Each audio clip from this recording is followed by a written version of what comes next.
Price lord, hallelujah. ದೇವರ ನಾಮಕ್ಕೆ ಸ್ತೋತ್ರವಾಗಲಿ. ಪ್ರಾರ್ಥನೆ ಮಾಡಿಕೊಳ್ಳೋಣ. ಸರ್ವ ಸೃಷ್ಟಿಕರ್ತನಾದ ತಂದೆಯ ದೇವರೇ, ಮಗನ ದೇವರೇ, ಪರಿಶುದ್ಧಾತ್ಮನೇ, ನಿಮ್ಮ ನಾಮಕ್ಕೆ ಸ್ತೋತ್ರ ಸ್ವಾಮಿ.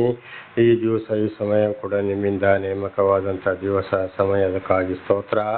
ಈ ದಿವಸದ ಸಂದೇಶದ ಭಾಗವನ್ನು ಕೂಡ ಹೇರಳವಾಗಿ ಆಶೀರ್ವದಿಸಿ ನಿಮ್ಮ ಪವಿತ್ರ ಆತ್ಮರ ಮೂಲಕ ನಡೆಸಲು ಸಹಾಯ ಮಾಡುವುದಕ್ಕಾಗಿಯೂ ಸ್ತೋತ್ರ.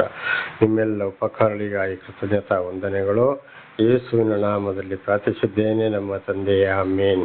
ಇದನ್ನು ಕೇಳುತ್ತಿರುವ ನನ್ನ ಸಹೋದರ ಸಹೋದರಿಯರು, ನಿಮಗೂ ನನ್ನ ಹೃದಯಪೂರ್ವಕವಾದಂಥ ನಮಸ್ಕಾರಗಳು. ದೇವರು ಈ ದಿವಸವೂ ಕೂಡ ನಿಮ್ಮನ್ನು, ನಿಮ್ಮ ಮಕ್ಕಳನ್ನು ಎಲ್ಲ ರೀತಿಯಲ್ಲಿ ಹೇರಳವಾಗಿ ಆಶೀರ್ವದಿಸಲೆಂದು ಪ್ರತಿ ದಿವಸ ಬೆಳಗಿನ ಜಾವದ ಪ್ರಾರ್ಥನೆಯಲ್ಲಿ ಪ್ರಾರ್ಥಿಸುವನಾಗಿದ್ದೇನೆ. ಇವತ್ತು ವಾರದ ಕೊನೆಯ ದಿವಸ, ಸಬ್ಬತ್ ದಿವಸ, ಪಶ್ಚಾತ್ತಾಪ ಪಡುವಂಥ ದಿವಸವಾಗಿದೆ. ದೇವರ ನಾಮಕ್ಕೆ ಸ್ತೋತ್ರವಾಗಲಿ.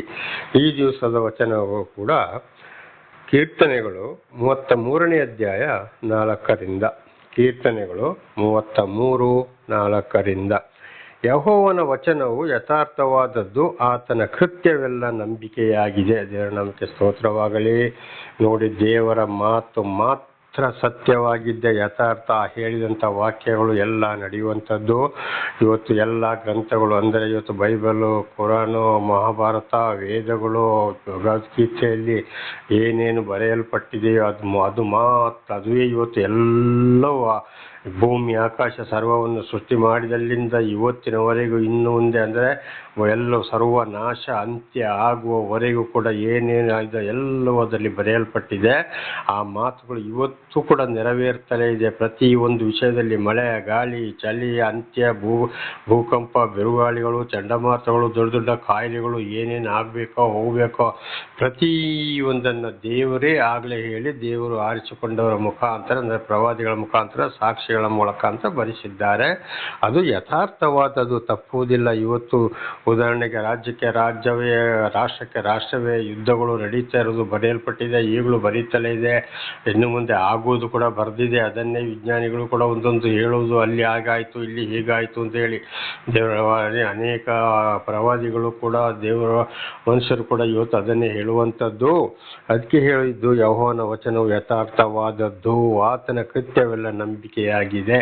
ಅದನ್ನೇ ನಾವು ನಂಬುವಂಥದ್ದು. ಅದಕ್ಕೆ ನಾವು ಹೇಳೋದು, ದೇವರನ್ನೇ ನಾವು ನಂಬಬೇಕು. ಸರ್ವ ಸೃಷ್ಟಿಕರ್ತನಾದ ದೇವರೇ, ಅದರಿಂದೇ ನಮಗೆ ಪಾಪ ಪರಿಹಾರ, ರಕ್ಷಣೆ, ಹೊರತಿನ ಯಾವುದರಿಂದ ಇಲ್ಲ. ಈಗ ಅನೇಕ ಸ್ವಂತ ಹೊಟ್ಟೆ ತುಂಬಿಸಗಾಗಿ ಸುಳ್ಳು ಜ್ಯೋತಿಷರಿದ್ದಾರೆ. ಅವ್ರು ಏನು ಮಾಡ್ತಾರೆ, ಸುಳ್ಳು ಹೇಳಿ ಮಾಯ ಮಂತ್ರ, ಜ್ಯೋತಿಷ, ತಾತಿ ತಗಡು ಇದನ್ನೆಲ್ಲ ಮಾಡಿ ಜನಗಳನ್ನ ವಂಚನೆ ಮಾಡ್ತಾ ಇದ್ದಾರೆ. ಅದು ನಿಮಗೆ ಹಾಗೆ ಆಗ್ತದೆ, ಹೀಗೆ ಆಗ್ತದೆ ಅಂತೇಳಿ ಸುಳ್ಳು ಹೇಳಿ ನಂಬಿಕೆಗೊಳಿಸಿ, ಸಂತೋಷಗೊಳಿಸಿ, ಏನೆಲ್ಲೋ ಮಾಯ ಮಂತ್ರ, ಜ್ಯೋತಿಷ, ತಾತಿ ತಗಡು, ನೂಲು, ಅಲ್ಲಿ ತೆಂಗಿನಕಾಯಿ ಕಟ್ಟೋದು, ಇಲ್ಲಿ ತೆಂಗಿನಕಾಯಿ ಕಟ್ಟೋದು, ಇದೆಲ್ಲ ಬರೀ ಸುಳ್ಳು ಅಂತ ಆಮೇಲೆ ಗೊತ್ತಾಗ್ತದೆ. ಆಮೇಲೆ ದೇವರು ಮಾಡಿದ ಮನುಷ್ಯ ಮಾಡಿದ ದೇವರನ್ನ ಹುಡುಕಿಕೊಂಡು ಆ ಪೂಜೆಗೆ ಅಷ್ಟು ಸಾವಿರ, ಈ ಪೂಜೆಗೆ ಇಷ್ಟು ಸಾವಿರ ಅಂತ ಎಲ್ಲೆಲ್ಲಿಗೋ ಹೋಗೋದು. ಆ ದೇವಸ್ಥಾನ, ಈ ದೇವಸ್ಥಾನ, ಆ ಬ್ರಾಹ್ಮಣರು, ಈ ಬ್ರಾಹ್ಮಣರು, ಆ ಮಠ, ಈ ಮಠ, ಆ ಮಠಾಧೀಶ್ವರು, ಈ ಮಠಾಧೀಶ್ವರು, ದೆವ್ವ ಹಿಡಿದು ಕುಣಿಯೋರ ಹತ್ರ ಕೂಡ ಹೋಗೋದು. ಎಲ್ಲವೂ ಪ್ರತಿ ಒಂದು ಸುಳ್ಳು ಹಾಕ್ತದೆ. ಖರ್ಚು ಮಾಡಿ ಕಡೆಗೆ ಆಗುವುದು ಸತ್ಯ ದೇವರು ಯಾರು, ಸರ್ವ ಸೃಷ್ಟಿಕರ್ತನಾದ ದೇವರನ್ನೇ ನಂಬಬೇಕು. ಆ ಮಾತುಗಳೇ ಯಥಾರ್ಥವಾದದ್ದು. ಬಾಕಿ ಯಾರನ್ನು ಯಾವುದನ್ನು ಕೂಡ ನಂಬಬಾರದು. ದೇವರ ನಾಮಕ್ಕೆ ಸ್ತೋತ್ರಗಳು. ಆತನ ಕೃತ್ಯಗಳೆಲ್ಲ ನಂಬಿಕೆಯಾಗಿದೆ. ನೋಡಿ, ಹೇಳಿದ್ದನ್ನೇ ನೆರವೇರಿಸ್ತಾ ಇದೆ.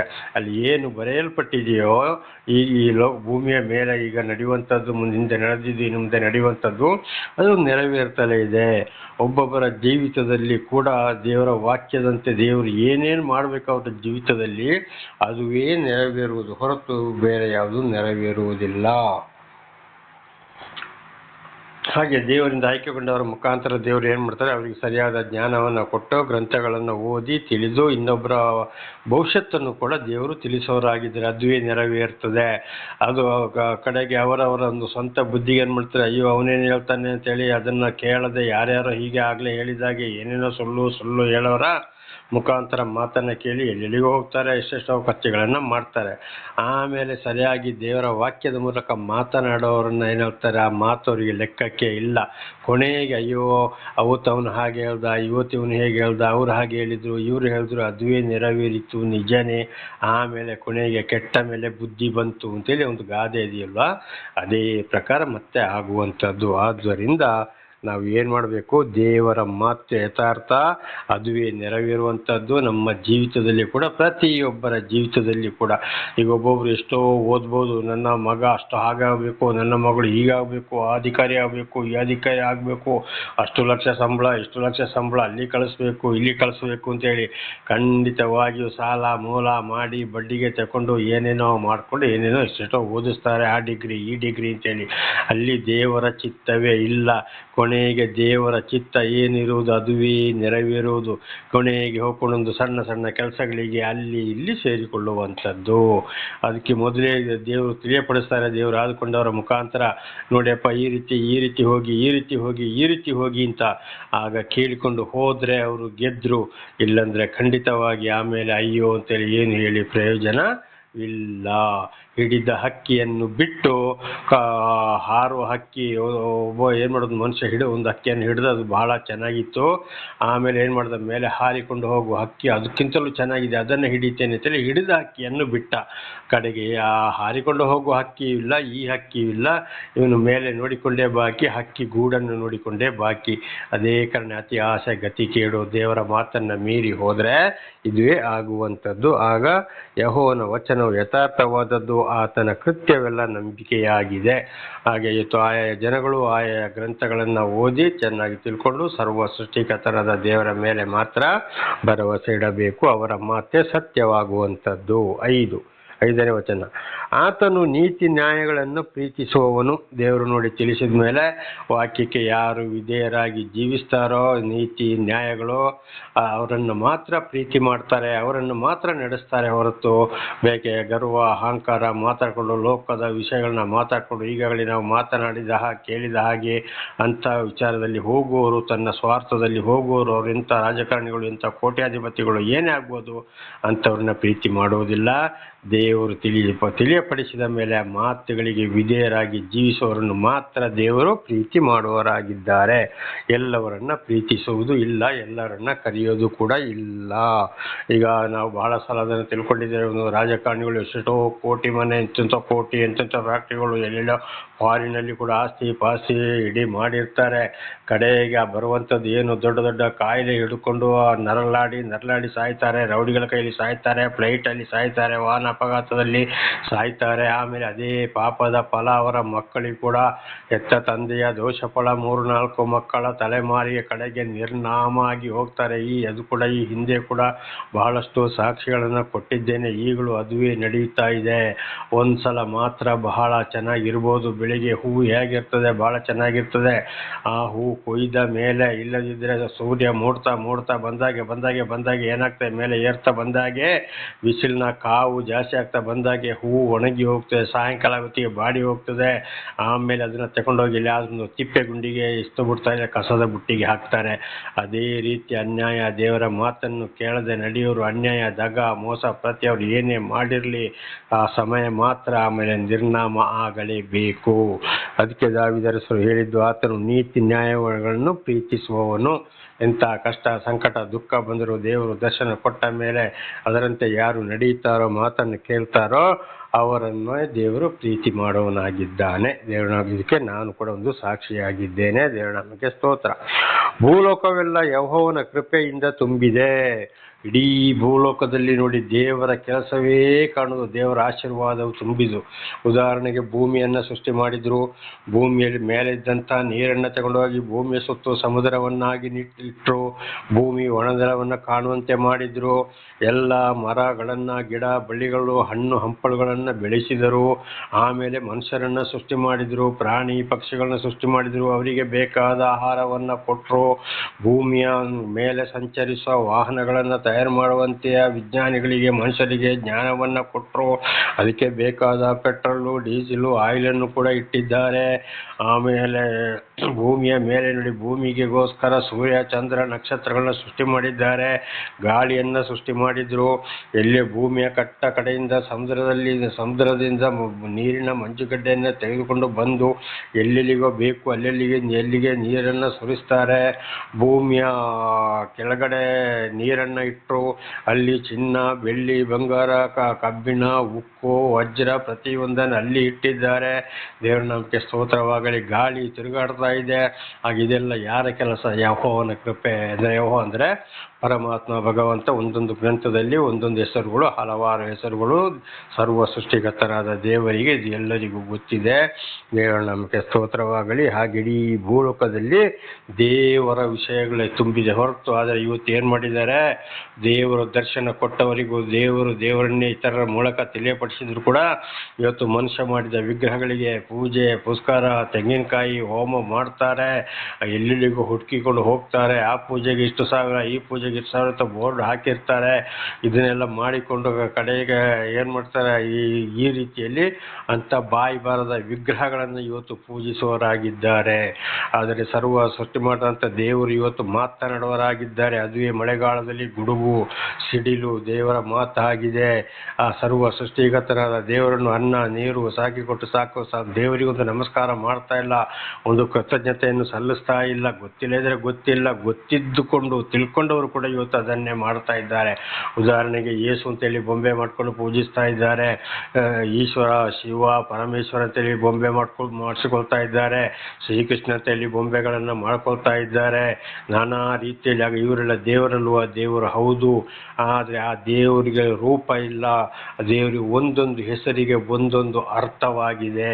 ಅದರಲ್ಲಿ ರೂಪ ಇಲ್ಲದೆ ಇಲ್ಲಿವರೆಗೆ ಮುಸ್ಲಿಮ್ಸ್ ಇದರಲ್ಲಿ ಕುರಾನಲ್ಲಿ ಮಾತ್ರ ಅಲ್ಲಾ ಎಂಬುದಕ್ಕೆ ನೋಡಿ ಅವರು ಸರಿಯಾಗಿ ಅದನ್ನು ಪೂಜಿಸ್ತಾ ಇದ್ದಾರೆ. ಹಾಗೆ ಅದೇ ರೀತಿ ಇವತ್ತು ಪ್ರತಿಯೊಬ್ಬರಿಗೆ ಪರಮಾತ್ಮನಿಗೆ ಕೂಡ ರೂಪ ಇದೆಯಾ? ಭಗವಂತನಿಗೆ ರೂಪ ಇದೆಯಾ?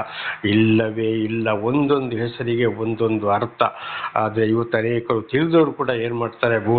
ಈ ಭೂಲೋಕದಲ್ಲಿ ಎಲ್ಲ ಸೃಷ್ಟಿಯ ನಿಯಮವನ್ನು ತಿಳಿಸಿದ್ರು ಕೂಡ ವಿಗ್ರಹಗಳ ಬಳಿಗೆ ಹೋಗ್ತಾರೆ. ಆ ಅಮ್ಮ ಈ ಅಮ್ಮ ಅಂತೇಳಿ.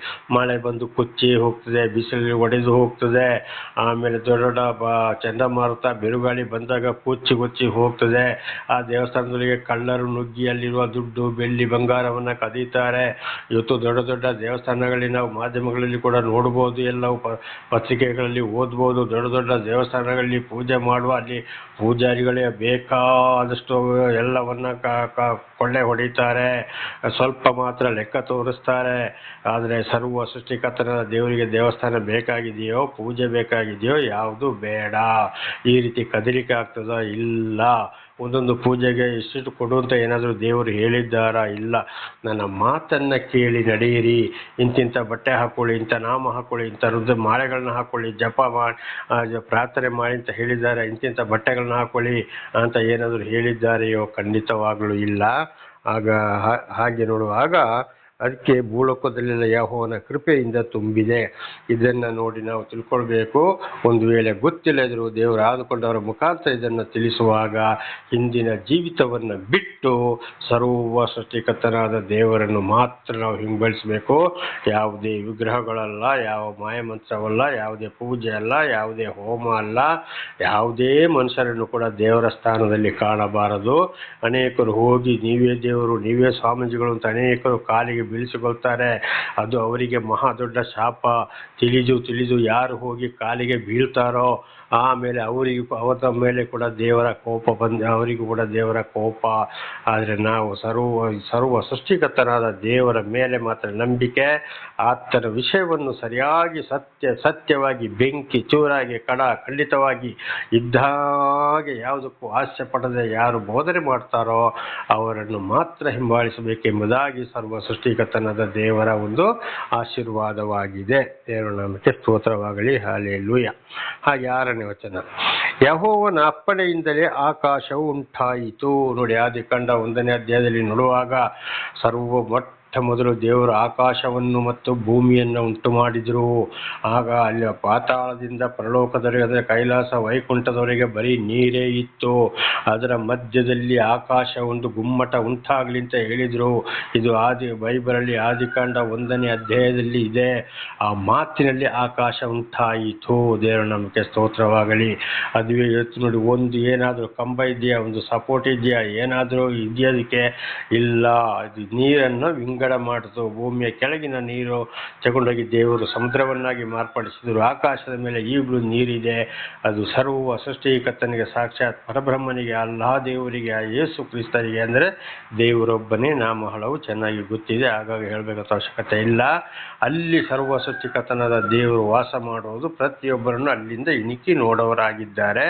ಅದುವೇ ದೇವರ ಸಿಂಹಾಸನವಾಗಿದೆ. ದೇವರ ನಾಮಕ್ಕೆ ಸ್ತೋತ್ರವಾಗಲಿ. ಹಾಗೆ ಇದು ಬೇರೆ ಯಾವುದಾದ್ರೂ ದೇವರಲ್ಲಿ ಉಂಟ ಮಾಡೋಕ್ಕಾಯ್ತಾ? ಯಾವುದಾದ್ರು ಚರಿತ್ರೆ ಇದೆಯೋ? ಇಲ್ಲವೇ ಇಲ್ಲ. ಆದ್ದರಿಂದ ನಮ್ಮ ಸರಿಯಾದ ಭರವಸೆ ಯಾರಲ್ಲಿರಬೇಕು? ಸರ್ವವನ್ನು ಸೃಷ್ಟಿ ಮಾಡಿದಂಥ ದೇವರ ಮೇಲೆ ಹೊರತು ಬೇರೆ ಯಾರ ಮೇಲೆ ಇರಬಾರ್ದು. ಒಂದೊಂದು ಗ್ರಂಥಗಳಲ್ಲಿ ನಾನಾ ಥರದ ಹೆಸರುಗಳಿವೆ. ಅಂಥದನ್ನು ಮಾತ್ರ ನಾವು ಅದರ ಮೇಲೆ ಮಾತ್ರ ನಾವು ನಂಬಿಕೆ ಇಡಬೇಕು. ಹಾಗೆ ಯೆಹೋವನಪ್ಪನಿಂದಲೇ ಆಕಾಶವು ಉಂಟಾಯಿತು, ಅದರಲ್ಲಿ ಇರುವುದೆಲ್ಲವೂ ಆತನ ಶ್ವಾಸದಿಂದ ನಿರ್ಮಿತವಾಯಿತು. ಅದರಲ್ಲಿ ಇರುವುದೆಲ್ಲವೂ ಆತನ ಶ್ವಾಸದಿಂದ, ಅಂದರೆ ಗಾಳಿ ಆತನ ಶ್ವಾಸ ಅಂದರೆ ದೇವರ ಜೀವದಿಂದ, ಅದೊಂದು ಶಕ್ತಿಯಾಗಿದೆ. ಅದರ ಮೂಲಕ ಅದು ಏನಾಯಿತು? ದೇವರು ಎಲ್ಲವನ್ನ ಒಂದೊಂದು ಮಾತಿನ ಮೂಲಕವೇ ಸರ್ವವನ್ನು ಸೃಷ್ಟಿ ಮಾಡಿದರು. ಆಕಾಶವಾದಲ್ಲಿ ಇರುವುದು ಎಲ್ಲವನ್ನು ನೋಡಿ, ಅದುವೇ ಸೂರ್ಯ, ಚಂದ್ರ, ನಕ್ಷತ್ರ, ಸ್ವಲ್ಪ ಕೆಳಗೆ ಗುಡುಗು, ಮಳೆ, ಆಮೇಲೆ ಭೂಮಿ, ಇದೆಲ್ಲವೂ ದೇವರ ಒಂದು ಶ್ವಾಸ, ದೇವರೊಂದು ಉಸಿರಾಗಿದ್ದಾನೆ, ದೇವರು ಜೀವವಾಗಿದ್ದಾರೆ. ಅದೊಂದು ಶಕ್ತಿಯಾಗಿದೆ. ಆ ಶಕ್ತಿಯ ಮೂಲಕ ಪ್ರತಿಯೊಂದನ್ನು ದೇವರು ಸೃಷ್ಟಿ ಮಾಡಿದರು. 7ನೇ ವಚನ, ನೀರುಗಳನ್ನು ಒಟ್ಟುಗೂಡಿಸಿ ಸಮುದ್ರವನ್ನು ಮಾಡಿದವನು ಆತನೇ. ನೋಡಿ, ಇದನ್ನೇ ಆಗಲೇ ಹೇಳಿದ್ದು. ಪಾತಾಳದಿಂದ ಪರಲೋಕದವರೆಗೆ ನೀರು, ಅದರ ಮಧ್ಯದಲ್ಲಿ ಗುಮ್ಮಟ ಉಂಟಾಗಲಿ ಅಂತ ಹೇಳಿದ್ರು. ಅಂದರೆ ಆಕಾಶ ಅಲ್ಲಿ ಗುಮ್ಮಟ ಉಂಟಾಯಿತು. ಆಮೇಲೆ ಆಕಾಶದ ಕೆಳಗಿದ್ದ ನೀರನ್ನು ತಗೊಂಡೋಗಿ ಭೂಮಿಯ ಸುತ್ತು ಸಮುದ್ರವನ್ನಾಗಿ ಮಾಡಿದ್ರು. ಭೂಮಿಯನ್ನ, ಮಣ್ಣನ್ನು ಕಾಣಿಸಿದ್ರು. ಅದು ಒಣನೆಲವನ್ನು ಕಾಣಿಸಿದ್ರು. ಅದು ಗಿಡ, ಮರ, ಬಳ್ಳಿ, ಹಣ್ಣು, ಹಂಪಲು, ಮನುಷ್ಯರಿಗೆ ಬೇಕಾದ ಆಹಾರವನ್ನು ಪ್ರತಿ ಒಂದನ್ನು ಸೃಷ್ಟಿ ಮಾಡಿದವರು ಯಾರಾಗಿದ್ದಾರೆ? ಸರ್ವ ಸೃಷ್ಟಿಕರ್ತನಾದ ದೇವರು. ಇವತ್ತು ಆ ಅಮ್ಮ, ಈ ಅಮ್ಮ, ಆ ದೇವರು, ಈ ದೇವರು ಅಂತ ಹೇಳ್ಕೊಂಡು ಪ್ರಾಣಿ ಬಳಿ ಪಟ್ಕೊಂಡು ಪೂಜೆ ಪುಸ್ಕರ ಮಾಡ್ಕೊಂಡು ಏನಾದರೂ ಚರಿತ್ರೆ ಇದೆಯಾ? ಇಲ್ಲ. ಇದು ಕೆಲವು ಜನರು ಏನು ಮಾಡಿ ಮೋಸ ಮಾಡಿ ಜನಗಳನ್ನು ವಂಚಿಸುವವರಾಗಿದ್ದಾರೆ. ಆಗಲೇ ಹೇಳಿದಾಗೆ ಯಾವುದೇ ಪೂಜೆ ಪುಸ್ಕರ, ಹೋಮ, ಯಜ್ಞ ಗಿಜ್ಞ ಏನು ಬೇಕಾಗಿಲ್ಲ. ಅದರ ಅರ್ಥಗಳೇ ಬೇರೆ ಇವೆ. ಸರ್ವ ಸೃಷ್ಟಿಕರ್ತನಾದ ದೇವರ ಮಾತನ್ನು ಕೇಳಿ ದೇವರ ದರ್ಶನವಾದ ಮೇಲೆ ಅದರಂತೆ ಜೀವಿಸಿದರೆ ಮಾತ್ರ ಆಶೀರ್ವಾದ. ಇಲ್ಲದಿದ್ದರೆ ಕಷ್ಟ, ಸಂಕಟ, ದುಃಖಗಳಿಂದ ಹೊರಬರಲು ಸಾಧ್ಯವೇ ಇಲ್ಲ. ಇದರ ವಿಚಾರಗಳು ಬಹಳ ತಿಳ್ಕೊಳ್ಳೋಕ್ಕಿದೆ. ಆ ಮಾತನ್ನು ಕೇಳಿದಾಗ ಮಾತ್ರ ಆಗೋದು. ಇನ್ನೂ ಸಂಪೂರ್ಣ ಅರ್ಥವಾಗಬೇಕಾದ್ರೆ ದೇವರು ಯಾರನ್ನು ಆರಿಸಿಕೊಂಡ್ರೋ, ಸರಿಯಾಗಿ ದೇವರ ಮಾತನ್ನು ಯಾರು ತಿಳಿಸ್ತಾರೋ ಜ್ಞಾನದಿಂದ, ಪ್ರತಿ ಒಂದನ್ನು ಅದೇ ಅಪೊಸ್ತಲನಾದ ಪೌಲರು ಏನು ಹೇಳಿದ್ದಾರೆ? ಉಪದೇಶ ಹೊಂದಿಕೊಳ್ಳುವವರು ಉಪದೇಶ ಮಾಡುವವರೊಂದಿಗೆ ಎಲ್ಲವನ್ನ ಕೇಳಿ ತಿಳಿದುಕೊಳ್ಳಲಿ ಅಂತ. ಹಾಗೆ ಪ್ರತಿ ಒಂದು ವಿಚಾರವನ್ನು ಕೂಡ ದೇವರಿಂದ ಯಾರು ಆಯ್ಕೆಗೊಂಡಿದ್ದಾರೋ, ಸರಿಯಾಗಿ ದೇವರ ವಿಷಯವನ್ನು ಯಾರು ತಿಳಿಸ್ತಾರೋ ಅವರ ಮುಖಾಂತರ ಪ್ರತಿ ಒಂದು ವಿಷಯವನ್ನು ಕೇಳಿ ತಿಳ್ಕೊಳ್ಬೇಕಾಗ್ತದೆ. ಈಗ ಉದಾಹರಣೆಗೆ ಒಂದು ಮನೆ ಕಟ್ಟೋದು, ಸಾಲ ಮೂಲ ಮಾಡಿ ಬಡ್ಡಿಗೆ ಬ್ಯಾಂಕ್ಗಳಲ್ಲಿ ಬೇರೆಯವ್ರ ಕೈಲಿ ಬಡ್ಡಿಗೆ ಫೈನಾನ್ಸಿಯಲಿ ತಗೊಂಡು ಸಾಲ ಮೂಲ ಮಾಡಿ ಮನೆ ಕಟ್ಟೋದು, ಕಡೆಗೆ ಒಂದ್ಸಲ ಮಾತ್ರ ಭಾಳ ಜೋರಾಗಿರ್ತದೆ. ಕಡೆಗೆ ಭಾಳ ಜನ ಹೇಳ್ಬೋದು, ಭಾಳ ಚೆನ್ನಾಗಿ ಕಟ್ಟಿದ್ಯಾ, ಬೇಳೆ ಚೆನ್ನಾಗಿ ಆಗ್ತೀಯ ಅಂತ. ಕಡೆಗೆ ಅದರ ಬಡ್ಡಿ ಅಸಲು ಕಟ್ಟಕ್ಕಾಗೋದಿಲ್ಲ. ಅಲ್ಲಿ ದುಡಿಮೆ ಇಲ್ಲ, ಸಂಪಾದನೆ ಇಲ್ಲ. ಕಡೆಗೆ 1 ನೋಟಿಸು 2 ನೋಟಿಸು 3 ನೋಟಿಸು ಬರ್ತದೆ. ಕಡೆಗೆ ಬ್ಯಾಂಕ್ ಅವರು ಬಂದು ಹರಾಜು ಹಾಕಿ ಬಿಡ್ತಾರೆ. ಇಲ್ಲದ ಆ ಮನೆ ಕಡೆಗೆ ಅವರಿಗೆ ವಾಸ ಮಾಡೋಕ್ಕೂ ಇಲ್ಲ. ಇದನ್ನು ದೇವರಿಂದ ಆದುಕೊಂಡವರು ಆದರೆ ಏನು ಹೇಳ್ತಾರೆ? ದೇವರ ವಾಕ್ಯ ಹೇಳ್ತದೆ, ನಿನ್ನ ಚಾಪ ಎಷ್ಟಿದೆ ಅಷ್ಟು ಮಾತ್ರ ಕಾಲು ನೀಡಪ್ಪ ಅಂತ. ನಿನ್ನ ಶಕ್ತಿಗೆ ಅನುಸಾರವಾಗಿ ಪ್ರತಿಯೊಂದು ಕೆಲಸವನ್ನು ನೀನು ಮಾಡು. ಅವರ ಮಾತು ಇವರ ಮಾತು ಕಟ್ಟಿಕೊಂಡು ನೀನು ಹೋಗಬೇಡ ಅಂತೇಳಿ. ಕಡೆಗಲ್ಲಿ ವಾಸಕ್ಕೆ ಮನೆ ಕೂಡ ಇಲ್ಲದಾಗ್ತದೆ. ಅದಕ್ಕಿಂತ ಒಳ್ಳೆ ತಿಳುವಳಿಕೆ ಇದ್ದವರು, ಬೇಡಪ್ಪ ನೀನು ಇಷ್ಟರಲ್ಲಿ ಕಟ್ಟು ಸಾಕು, ನಿನಗೆ ಭಾಳ ಕಷ್ಟ ಇದೆ ಅಂತ ಹೇಳಿದಾಗ ಕೇಳಿ ಕಟ್ಟಿದರೆ ಆ ಜಾಗ ಉಳೀತು, ಮನೆ ಉಳೀತು, ಶಾಂತಿ ಸಮಾಧಾನ ಕೂಡ ಆಯಿತು. ಅದೇ ರೀತಿ ಇವತ್ತು ಮದುವೆ ಮಾಡೋರು ಕೂಡ ಬೇಕಾದಷ್ಟು ಸಾಲ ಮೂಲ ಮಾಡಿ ಬಡ್ಡಿಗೆ ತಗೊಂಡು ಬಹಳ ಜೋರಾಗಿ ಮದುವೆ ಮಾಡ್ತಾರೆ, ಉಬ್ಬಿಸಿ ಬಿಡ್ತಾರೆ. ಆ ಅಣ್ಣ ತಮ್ಮಂದಿರು ಇರ್ಬೋದು, ಅಕ್ಕ ತಂಗಿಯರು ಇರ್ಬೋದು, ಕುಟುಂಬದವರು ಯಾರು ಹಾಗೆ ಮಾಡು ಹೀಗೆ ಮಾಡು ಅಂತ ಆಯಿತು. ಸ್ವಲ್ಪ ದಿವಸ ಭಾಳ ಚೆನ್ನಾಗಿರ್ಬೋದು, ಮದುವೆ ಭಾಳ ಜೋರಾಗಿ ಮಾಡಿದ್ಯಪ್ಪ ಅಂತ ಹೇಳ್ತಾರೆ. ಆಮೇಲೆ ಬಡ್ಡಿಯ ಸಾಲದವರು ಬಂದು ಬೈಯೋದು, ಜಗಳ ಏಳ್ಸೋದು, ಬೈಯೋದು, ನಾನಾ ರೀತಿ ದುಃಖ, ಕಣ್ಣೀರು, ಇದರಿಂದ ಭಾಳ ಜನ ಪ್ರಾಣ ಕೂಡ ಕಳ್ಕೊಂಡಿದ್ದಾರೆ. ಬೇಕಾ? ಇಲ್ಲ. ಶಕ್ತಿ ಅನುಸಾರವಾಗಿ ಮಾತ್ರ ದೇವರಿಂದ ಆದುಕೊಂಡವರು ತಿಳಿಸಿದ ಪ್ರಕಾರವೇ ಮದುವೆ ಆಗಿದ್ರೆ ಮಾನ ಮರ್ಯಾದೆ ಉಳಿಯಿತು, ದುಃಖ ಇಲ್ಲ, ಕಣ್ಣೀರಿಲ್ಲ, ನಾನಾ ರೀತಿಯಲ್ಲಿ ಬಯಸು 10 ಜನರ ಮುಂದೆ ಬೈಗಳ ಕೇಳುವಂಥದ್ದು ಇಲ್ಲ, ಬಯಸಿಕೊಳ್ಳುವಂಥದ್ದು ಇಲ್ಲ, ಮಾನ ಮರ್ಯಾದೆ ಕಳ್ಕೊಳ್ಳುವಂಥದ್ದು ಕೂಡ ಇಲ್ಲ. ಅದೇ ರೀತಿ ಇವತ್ತು ಹಾಗೆ ಅದಕ್ಕೆ ಏನು ಹೇಳ್ಬೇಕು, ಅದಕ್ಕೆ ಇಲ್ಲಿ ದೇವರು ಹೇಳುವಂಥದ್ದು ಏನಪ್ಪ ಅಂದರೆ, ಪ್ರತಿಯೊಂದು ದೇವರಿಂದಲೇ, ಪ್ರತಿಯೊಂದು ಅದರಲ್ಲೇ ಉಂಟಾಯಿತು, ಪ್ರತಿಯೊಂದು ಕೂಡ ದೇವರಿಂದ. ಹಾಗೆ ದೇವರ ಮಾತನ್ನು ಕೇಳಿ ನಡೆದಾಗ ಖಂಡಿತವಾಗಲಿ ನಮ್ಮ ಜೀವಿತದಲ್ಲಿ ಕೂಡ ಕಷ್ಟ, ಸಂಕಟ, ದುಃಖಗಳು ಬರುವುದಿಲ್ಲ. ಶಾಂತಿ, ಸಮಾಧಾನ, ನೆಮ್ಮದಿಯಿಂದ ಜೀವಿಸಬಹುದು. ದೇವರ ನಮಗೆ ಸ್ತೋತ್ರವಾಗಲಿ. ಹಲ್ಲೆಲೂಯಾ. ಹಾಗೆ ನೀರುಗಳನ್ನು ಒಟ್ಟುಗೂಡಿಸಿ ಸಮುದ್ರವನ್ನು ಮಾಡಿದವನು ಆತನೇ, ಭೂಮಿಯ ಕೆಳಗೆ ಜಲಾಶಯಗಳನ್ನು ಇಟ್ಟವರು ಆತನೇ. ನೋಡಿ, ಇದನ್ನೇ ಆಗಲೇ ಕೂಡ ಹೇಳಿದ್ದ ಫಸ್ಟ್ ವಚನದಲ್ಲೇ ಅದನ್ನ ಬಾಯಲ್ಲಿ ಎಲ್ಲ ಮಾತು ಬಂದೋಯಿತು. ಆದರೆ ಒಂದೊಂದು ವಚನದಲ್ಲಿ ಕೂಡ ಮತ್ತು ಅದನ್ನೇ ತಿಳಿಸಿದ್ದಾರೆ. ಭೂಮಿಯ ಕೆಳಗಡೆ ನೀರು, ಈಗ ನೋಡಿ ಬೋರ್ವೆಲ್ ತೆಗಿತಾರೆ, ಬಾವಿ ತೆಗಿತಾರೆ, ಕೆಳಗಡೆ ಜಲ ಬರ್ತದೆ. ಆಗ ನೀರನ್ನು ಭೂಮಿಯ ಕೆಳಗೆ ಮನುಷ್ಯರಿಗಾಗಿ, ಪ್ರಾಣಿ ಪಕ್ಷಿಗಳಿಗಾಗಿ ನೀರನ್ನು ಇಟ್ಟವರು ಯಾರು? ದೇವರಾಗಿದ್ದಾರೆ. ದೇವರ ನಮಗೆ ಸ್ತೋತ್ರವಾಗಲಿ. ಹಾಗೆ ಇವತ್ತು ನೋಡುವಾಗ ಇದರ ಪ್ರಕಾರ ಭೂಮಿ ಏನಾಗ್ತದೆ, ನೀರಿನ ಮೇಲೆ ತೇಲಾಡ್ತಾ ಇದೆ. ಇದನ್ನೇ ವಿಜ್ಞಾನಿಗಳು ಕೂಡ ಹೇಳೋದು. ವಿಜ್ಞಾನಿಗಿಂತಲೂ ದೊಡ್ಡ ವಿಜ್ಞಾನಿಗಳು ಇವತ್ತು ನಾವೇ ಆಗಿದ್ದೇವೆ. ಏನು ಇವತ್ತು ಈ ಬೈಬಲಲ್ಲಿ ಬರೆಯಲ್ಪಟ್ಟಿದೆಯೋ ಈ ವಿಷಯ ಕೂಡ ಅಲ್ಲಿ ವಿಜ್ಞಾನಿಗಳಿಗೆ ಗೊತ್ತಿಲ್ಲ. ಅದಕ್ಕಿಂತ ಜಾಸ್ತಿ ಜ್ಞಾನ ದೇವರು ನಮಗೆ ಕೊಟ್ಟಿದ್ದಾರೆ. ಪ್ರತಿಯೊಂದನ್ನು ನಾವು ತಿಳಿದುಕೊಳ್ಳುವ ಹಾಗೆ ಕೂಡ ಮಾಡಿದ್ದಾರೆ. ಮೊಟ್ಟ ಮೊದಲು ವಿಜ್ಞಾನವು ಕೂಡ ಬಂತು ಬೈಬಲಿನಿಂದಲೇ, ಅದರಲ್ಲಿ ಕುರಾನಿಂದಲೂ ಬಂತು, ಮಹಾಭಾರತ ಭಗವದ್ಗೀತೆಯಿಂದಲೇ ಬಂತು. ದೇವರ ನಾಮಕ್ಕೆ ಸ್ತೋತ್ರವಾಗಲಿ. ಆದರೆ ಇದು ವಿಜ್ಞಾನಿಗಳಿಗೂ ಕೂಡ ಲೆಕ್ಕದ ಎಲ್ಲಿಂದ ಬಂತೆಂಬುದಾಗಿ ಗೊತ್ತಿಲ್ಲ. ವಿಶೇಷವಾಗಿ ವಿಜ್ಞಾನಿಗಳಿಗೆ ಏನು ಬೇಕು? ಜ್ಞಾನ ಎಲ್ಲಿಂದ ಬಂತು? ದೇವರಿಂದ. ಪ್ರತಿಯೊಬ್ಬರಿಗೂ ಅವ್ರು ಎಷ್ಟೇ ದೊಡ್ಡ ಅಧಿಕಾರಿ, ಎಂಥ ದೊಡ್ಡ ಡಿಗ್ರಿ ಆಗಲಿ, ಎಷ್ಟೇ ಓದಲಿ, ಏನೇ ಮಾಡಲಿ, ಇವತ್ತು ಫ್ಲೈಟು ಪ್ರತಿಯೊಂದು ವಸ್ತುಗಳನ್ನ ಕಂಡುಹಿಡಿದು ಇದಕ್ಕೆ ಏನು ಬೇಕು? ಜ್ಞಾನ ಯಾರಿಂದ ಬಂತು? ದೇವರಿಂದ. ಹಾಗೆ ದೇವರು ನಮಗೆ ಸ್ತೋತ್ರವಾಗಲಿ. ಹಾಗೆ ಎಲ್ಲದಕ್ಕೂ ಮೂಲ ಕಾರಣನು ಯಾರಾಗಿದ್ದಾನೆ? ಸರ್ವ ಸೃಷ್ಟಿಕರ್ತನಾದ ದೇವರಾಗಿದ್ದಾನೆ. ಆಗ ನಮ್ಮ ನಂಬಿಕೆ, ಭಯ, ಭಕ್ತಿ ಯಾರಲ್ಲಿರಬೇಕು? ದೇವರಲ್ಲಿರಬೇಕು. ಇತರ ಮನುಷ್ಯರ ಮೇಲೆ ಅಲ್ಲ, ಮನುಷ್ಯರು ಮಾಡಿದ ಈ ವಿಗ್ರಹಗಳ ಮೇಲೆ, ಪೂಜೆ ಪುಸ್ಕಾರಗಳ ಮೇಲೆ ಅಲ್ಲ. ದೇವರ ನಮಗೆ ಸ್ತೋತ್ರವಾಗಲಿ. ಹಲ್ಲೆಲೂಯಾ. ಹಾಗೆ 8ನೇ ವಚನ, ಭೂಲೋಕದವರೆಲ್ಲರೂ ಯೆಹೋವನಿಗೆ ಭಯಪಡಲಿ, ಭೂ ನಿವಾಸಿಗಳೆಲ್ಲರೂ ಆತನಿಗೆ ಹೆದರಲಿ. ನೋಡಿ, ಪ್ರತಿಯೊಂದನ್ನು ಸೃಷ್ಟಿ ಮಾಡಿದವರು ಅವರೇ. ಕೋಪ ಬಂದಾಗ ಪ್ರತಿಯೊಂದನ್ನು ನಾಶ ಮಾಡೋರು. ಇವತ್ತು ಚಂಡಮಾರುತ ಬರ್ತದೆ, ಬಿರುಗಾಳಿ ಬರ್ತದೆ, ಸುನಾಮಿ ಬರ್ತದೆ, ಬೆಟ್ಟ ಗುಡ್ಡಗಳು ಜರಿತವೆ, ಬೇಸಿಗೆಯಲ್ಲಿ ಕಾಡೊಳಗೆ ಬೆಂಕಿ ಹತ್ತಿಕೊಂಡು ಎಷ್ಟೆಷ್ಟೋ ಕಾಡನ್ನು ಸುಟ್ಟು ಹಾಕ್ತವೆ. ಇದು ಯಾರ ಕೆಲಸ? ಇದು ಕೋಪದಿಂದ. ಅಂದರೆ ದೇವರು ಹೇಳಿದ ಮಾತನ್ನು ಮನುಷ್ಯರು ಕೇಳದೆ, ತಿಳಿಯದವರಿಗಂತೂ ಗೊತ್ತಿಲ್ಲ, ತಿಳಿಯಪಡಿಸಿದ ಮೇಲೆ ಕೂಡ ಮನುಷ್ಯರು ದೇವರ ಬಳಿಗೆ ಬರದಿದ್ದರೆ ಅದಕ್ಕೆ ತಕ್ಕಾದ ಗೌರವವನ್ನು ದೇವರಿಗೊಬ್ಬರಿಗೆ ಸಲ್ಲಿಸದ ಹೋದರೆ ಖಂಡಿತವಾಗಿ ಇದು ಬರುವಂಥ ಎಲ್ಲ ಶಿಕ್ಷೆಯಾಗಿದೆ. ಇದು ಕೂಡ ಗ್ರಂಥಗಳಲ್ಲಿ ಬರೆಯಲ್ಪಟ್ಟಿದೆ. ಹೇಳಿದರೆ ಕೆಲವರು ಒಪ್ಪೋದಿಲ್ಲ. ಆದರೆ ಯಾರು ದೇವರಿಗೆ ಬೇಕೋ ಅಂಥವರಿಗೆ ಮಾತ್ರ ಸರಿಯಾದ ಜ್ಞಾನವನ್ನು ಕೊಟ್ಟು ತಿಳಿಸೋರಾಗಿದ್ದಾರೆ. ಹಾಗೆ ಅಂಥವ್ರು ಮಾತ್ರ ಖಂಡಿತ ಇದನ್ನು ತಿಳಿಸೋರಾಗಿದ್ದಾರೆ. ಅದಕ್ಕೆ ನಮ್ಮ ಹೆದರಿಕೆ ಯಾರಲ್ಲಿರಬೇಕು? ದೇವರಲ್ಲಿರಬೇಕು. ದೇವರ ನಮಗೆ ಸ್ತೋತ್ರವಾಗಲಿ.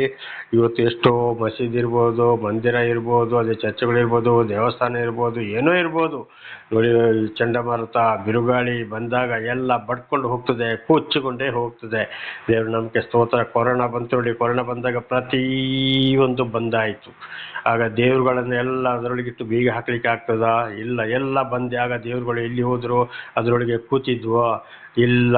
ಆ ರೀತಿ ಯಾಕೆ ಬಂದ್ ಮಾಡಬೇಕು? ಆಮೇಲೆ ಸ್ಪ್ರೇ ಮಾಡಿದ್ರು. ದೇವರಿಗೆ ಸ್ಪ್ರೇ ಮಾಡಬೇಕಾ? ದೇವರು ಸ್ಪ್ರೇ ಮಾಡಲಿಕ್ಕೆ ಸಿಗ್ತಾನ? ಇಲ್ಲವೇ ಇಲ್ಲ. ದೇವರು ನಮಗೆ ಸ್ತೋತ್ರವಾಗಲಿ. ಅದಕ್ಕೆ ಮೊದಲೇ ದೇವರು ಹೆಚ್ಚಿಸಿದರೆ ಪ್ರತಿಯೊಂದು ವಿಗ್ರಹಗಳನ್ನು, ಮನುಷ್ಯ ಮಾಡಿದ ಬೊಂಬೆಗಳನ್ನು, ದೇವರುಗಳನ್ನು ನಾಶ ಮಾಡ್ತೀನಿ ಅಂತ ಕೂಡ ದೇವರು ಹೇಳಿದ್ದಾರೆ. ಅದೇ ವಿಷಯ ಇವತ್ತು ನಮ್ಮ ಕಣ್ಣಲ್ಲಿ ಕಾಣ್ತಾ ಇದೆ. ಹಾಗಿರುವಾಗ ನಮ್ಮ ಭರವಸೆ ಸರ್ವ ಸೃಷ್ಟಿಗತನಾದ ಭಗವಂತ ಪರಮಾತ್ಮನ ಮೇಲೆ ಇರಬೇಕು. ದೇವರ ನಾಮಕ್ಕೆ ಸ್ತೋತ್ರವಾಗಲಿ. ಹಲ್ಲೆಲೂಯಾ. ಭೂ ನಿವಾಸಿಗಳೆಲ್ಲರೂ ಆತನಿಗೆ ಹೆದರಲಿ. ನೋಡಿ, ಪ್ರತಿಯೊಂದು ನಾವೇನು ಮಾಡಬೇಕು, ನಮ್ಮ ಭಯ ದೇವರಲ್ಲಿ ಇರಬೇಕು. ಯಾವಾಗ ಏನು ಮಾಡ್ತಾನೋ ಮಾತು ಕೇಳದ ಹೋದರೆ, ಈಗ ನಮಗೆ ಸರಿಯಾಗಿ ಪಡಿಸ್ತಲೇ ಇದ್ದಾರೆ ದೇವರು. ಮಾತು ಕೇಳದ್ರೆ ಎಲ್ಲಿ ನಾವು ಶಿಕ್ಷೆಯನ್ನು ಅನುಭವಿಸಬೇಕು ಎಂಬುದಾಗಿ ಖಂಡಿತವಾಗಿಯೂ ನಾವು ದೇವರ ಮಾತಿಗೆ ಭಯಪಟ್ಟು ಜೀವಿಸುವುದಾದರೆ ಅಂಥವರನ್ನು ದೇವರು ಖಂಡಿತವಾಗಿ ಆಶೀರ್ವಾದ ಮಾಡ್ತಾರೆ. ಇಲ್ಲ, ಆ ಕಡೆ ದೇವರು ಬೇಕು, ಈ ಕಡೆ ದೆವ್ವನು ಬೇಕು, ಮನುಷ್ಯರು ಬೇಕು, ಎಲ್ಲವೂ ಬೇಕು, ನಾವು ಹೇಗೆ ಜೀವಿಸೋದಪ್ಪ ಅಂತ ಎಲ್ಲವನ್ನ ಮಿಕ್ಸ್ ಮಾಡಿಕೊಂಡು ಹೋಗುವುದಾದರೆ ಖಂಡಿತವಾಗಿ ದೇವರಿಂದ ಆಶೀರ್ವಾದ ದೊರಕುವುದೇ ಇಲ್ಲ. ಉದಾಹರಣೆಗೆ, ಒಂದು ದೊಡ್ಡ ಮಡಿಕೆಯಲ್ಲಿ ಅಥವಾ ಎಷ್ಟೋ 1000 ಲೀಟ್ರು 1,00,000 ಲೀಟ್ರು ಹಾಲನ್ನು ಕೂಡಿಸಿ ಇಡಬೇಕಾದ್ರೆ ಆ ಮಡಿಕೆ ಶುದ್ಧವಾಗಿದ್ದರೆ ಮಾತ್ರ ಹಾಲು ಶುದ್ಧವಾಗಿರುತ್ತದೆ. ಒಂದು ವೇಳೆ ಮಡಿಕೆ ಸರಿಯಾಗಿ ಹಾಲು ಶೇಖರಿಸುವ ಮಡಿಕೆ ಪಾತ್ರೆ ಸರಿ ಇಲ್ಲದೆ ಹೋದರೆ ಏನಾಗ್ತದೆ, ಹಾಲೆಲ್ಲ ಹೆಪ್ಪು ಕಟ್ಟಿ ಹೋಗ್ತದೆ. ಹಾಗೆ ಇವತ್ತು ಈ ನಮ್ಮ ಶರೀರ ಎಂಬ ಮಡಿಕೆ ಶುದ್ಧವಾಗಿರಬೇಕಾದರೆ, ಆಶೀರ್ವಾದ ಹೊಂದಬೇಕಾದರೆ ದೇವರ ಮಾತನ್ನ ಕೇಳಿ ನಮ್ಮ ಮಡಿಕೆ ಎಂಬ ಶರೀರವನ್ನ ನಾವು ಶುದ್ಧೀಕರಿಸಿಕೊಂಡ್ರೆ ಮಾತ್ರ ಹಾಲು ಚೆನ್ನಾಗಿ ಉಳಿದ ಹಾಗೆ ದೇವರ ಆಶೀರ್ವಾದ ಉಳಿಯಲು ಸಾಧ್ಯ. ಅದು ಬಿಟ್ಟು ಏನಾದ್ರಲ್ಲಿ ಹಾಲಿಗೆ ಹುಳಿ ಬಿದ್ದಾಗೆ ಲೋಕದ ವಿಷಯಕ್ಕೆ ದೇವರಿಗೆ ವಿರುದ್ಧವಾದ ಕಾರ್ಯಕ್ಕೆ ಹೋದರೆ ಹಾಲು ಹೆಪ್ಪು ಕಟ್ಟಿ ಹೋದಾಗೆ ನಮ್ಮ ಜೀವಮಾನವು ಒಂದೊಂದು ಕಷ್ಟ, ಸಂಕಟ, ದುಃಖಗಳಿಗೆ ಅಲ್ಲಿ ಏನಾಗ್ತದೆ, ಸಿಕ್ಕಬೇಕಾಗ್ತದೆ. ನಾನಾ ರೀತಿಯಲ್ಲಿ ಸರ್ವನಾಶವಾಗುವುದಂತೂ ಖಂಡಿತ ಇದು ಶಾಪ ಹಾಕುವುದಲ್ಲ, ದೇವರ ಮಾತು. ಅದು ಮಾತ್ರವಲ್ಲ, ಅದೇ ನಮ್ಮ ಪಾಪಗಳು ನಮ್ಮ ಮಕ್ಕಳ ಮೇಲೆ ಕೂಡ ಬೀಳ್ತದೆ. ಆದ್ರಿಂದ ದೇವರ ಮಾತನ್ನು ಸರಿಯಾಗಿ ತಿಳಿಸುವಾಗ ಕೇಳಿ ವಿಧೇಯರಾಗಿ ಜೀವಿಸಿದ್ರೆ ಆಶೀರ್ವಾದ. ದೇವರ ನಾಮಕ್ಕೆ ಸ್ತೋತ್ರವಾಗಲಿ. ಹಲ್ಲೆಲೂಯಾ.